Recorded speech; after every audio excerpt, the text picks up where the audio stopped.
This is day 2 of Unit 3, Section 2. We are beginning Section 3.2 in our textbook. So we've talked our whole high school lives about real numbers, and now we're going to talk about imaginary numbers. So every time you got to a point where you ended up with the square root of a negative number, we told you couldn't solve it, that it wasn't real. And what we really mean is that it is imaginary. The imaginary unit is I, and I is equivalent to the square root of negative 1. So anytime we have the square root of a negative number, we could actually take the negative out and turn it into an I. Oh, don't know what happened here. So here are our first two examples. So I am looking at the square root of negative 4. And the square root of negative 4 is really the square root of 4 times the square root of negative 1. And the square root of 4 is 2. And we just learned that the square root of negative 1 is I. So the square root of negative 4 is actually 2I. If I look at this one, the square root of negative 3, I can't take the square root of 3, even if I broke it down into two pieces. So if I looked at this as the square root of negative 1 times the square root of 3, the square root of negative 1 could be taken to become I, but the square root of 3 has to be left alone. So it's important to note that when we have a perfect square, we're going to put the I after the square root of that number. But if I can't take the square root of the number, the I is going to go in front. All right, so it looks very different where the I goes depending on if we took the square root or if there's still a square root involved. All right, let's continue with some. So here I have the square root of 25, negative 25, which I know the square root of 25 is 5, and the square root of negative 1 is I. So that answer is 5I. Square root of negative 72, I know that 72 is not a perfect square, but I can break it down a little further. So what I'm going to look at here is 72 is really 36 times 2. Right? 36 is a perfect square. And we still have the square root of negative 1 there. So I could take the square root of 36, and I get 6. I can't take the square root of 2, so it's going to stay inside, but I could take the square root of negative 1, and I get I. So it's going to be 6I, and then the root 2. And for C, I'm going to focus on it one part at a time. If I'm focusing just on the square root of negative 9, which I know is the square root of 9 times the square root of negative 1, this part here becomes 3I. And I still have the negative 5 that was here. So it's negative 5 times 3I, or negative 15I. You go ahead and try these 4, pause it, and then you can check your answers.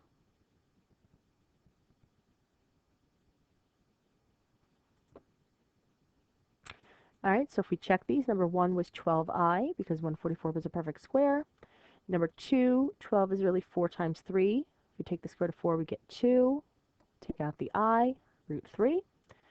Number 3, if I looked at just the square root part, the square root of negative 36 is 6I, and then we had a negative on the outside, so that becomes negative 6I. And number 4, if I first focus on the negative 54, that's 9 times 6 times negative 1. Square root of 9 is 3. Square root of negative 1 was I. Leave the square root of 6 inside, and then we still had the 2 outside. So when I multiply here, I'm only multiplying the real part. The 2 times 3 are the real parts. And I'm leaving the I and the square root of 6. So 2 times 3 was 6, and then it was I root 6. So we can solve a quadratic if there's only an x squared and no x term by square roots. And we would do that, instead of getting it equal to 0, we're going to get the x squared part alone. So in this first problem, we're going to subtract 4. So now x squared equals negative 4. And I can take the square root of both sides. So remember, anytime I take the square root with x, we get the positive and the negative. And if I'm looking at the square root of negative 4, right, that's the square root of 4, which was 2, and the square root of negative 1, which was I. So x would be positive or negative 2I. For B, I'd start by adding 11. Right? I get negative 36. So now I'll divide by 2. I get negative 18. I'm going to take the square root of both sides. 18 I can rewrite as 9 times 2. So x is going to equal positive or negative. Take the square root of 9, we get 3. Take the square root of negative 1, we get I. And the 2 will stay inside. Remember, positive or negative for each of these. This one says find the zeros. That means solve or find the solutions. And if we're calling them zeros, that means f of x or y will equal 0. So it's going to be done the same way. I want to get the x squared part alone. So let's say that I subtracted 4x squared from both sides. Now I have negative 4x squared equals 20. Divide both sides by negative 4. So x squared equals negative 5. And I'll go ahead and take the square root of both sides. I can't take the square root of a 5, so it's going to stay inside, but I can take the square root of the negative to get I, and then the root 5 will stay inside.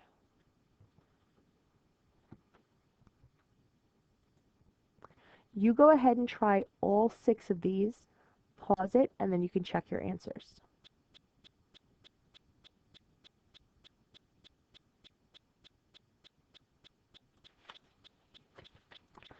So go ahead and check your answers. 5 and 6 could not be reduced. There are no perfect squares that multiply to give us either of those numbers. Number 7, when I look at 8, it's really 4 times 2. The square root of 4 is 2. We leave a 2 inside. Number 8, when I'm looking at 24, 24 is really 4 times 6. The square root of 4 is 2. The 6 stays inside.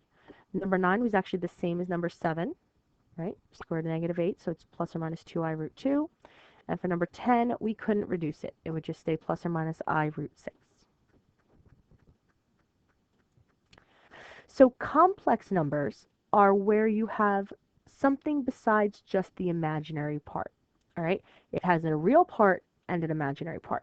So standard form of a complex number has the real part first and the imaginary part second. If the real part was 0, then it's purely an imaginary number. But as soon as we have another number attached to it, it's considered a complex number. We'll get complex numbers when we are solving with square roots when more than just the x was being squared. So if I look at A, I had x minus 4 being squared equal to negative 36. So the part that's being squared is already by itself on this side. There's nothing in front, there's nothing after. So I can start by taking the square root. And recall, they cancel, so we're left with x minus 4. And on this side, the square root of negative 36. 36 is a perfect square. It's 6, and the square root of the negative was I. Right? And we can't forget our plus or minus. So now I'm going to add 4 to both sides. So since we want answers always to be written in standard form, between 4 and 6i, 4 is the real part, and 6i is the imaginary part. So 4 comes first, and then it's plus or minus 6i. And that is our answer. We could separate it to write 4 plus 6i and 4 minus 6i, but it's not necessary. Part B, there's a few things happening here. So let's first get rid of the 7. So we get negative 3 times x plus 2 squared equals 60. We'll divide by the negative 3. And now that we have the part that's being squared alone, we'll take the square root of both sides. So this side's going to be x plus 2 equals plus or minus. So 20 is really 4 times 5 times that negative 1. So the square root of 4 is 2. Square root of negative 1 is I, and we can't touch the 5. So here, if I subtract 2 from both sides, again, the real part comes first, so negative 2 is first, and then plus or minus 2i root 5.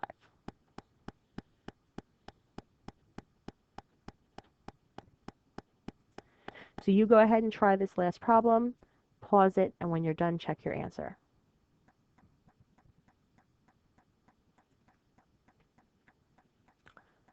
So let's check our answer. I would first add 3 and then divide by 2 to get the part that's being squared alone. Then when I take the square root of both sides, I'm taking the square root of negative 12. 12 is really 4 times 3. So I could take the square root of 4 and get 2. Square root of the negative, get the I. We can't touch the square root of 3. And then I subtract 1 from both sides. And that is day 2 of Unit 3, Section 2.